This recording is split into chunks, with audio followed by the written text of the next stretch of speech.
Music by Riya studio Khagaria. Music by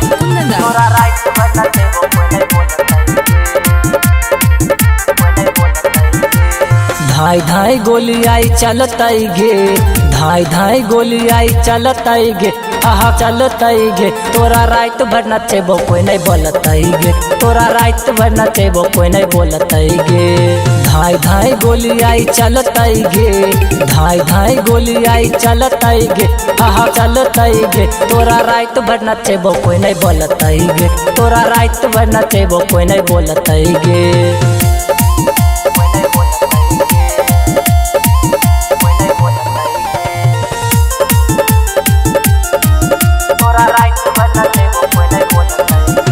गे दारू गंजा पी के हम छियो पूरा टाइट गे, लेबो हम मजा छौरी आई पूरा रात गे।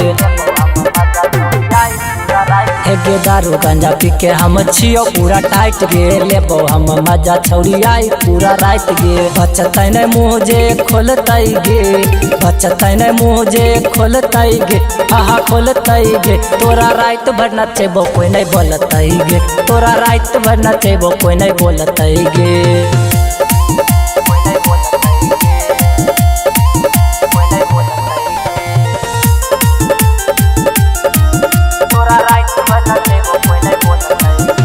गे माइकल मिथलेश कहे छी कौ नजराना, रंजित रंग बाज नहीं सुनतौ बहाना।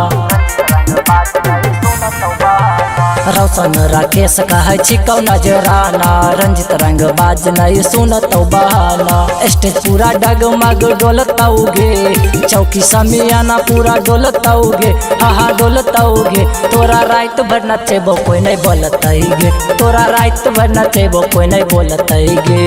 धाई धाई गोली आई चलतई गे, धाई धाई गोली आई चलतई गे, आहा चलतई गे। तोरा रात भर नचेबो कोई नहीं बोलतई गे, तोरा रात भर नचेबो कोई नहीं बोलतई गे। कोई बोलतौ गे। Recording by Riya studio Khagaria Bhadas.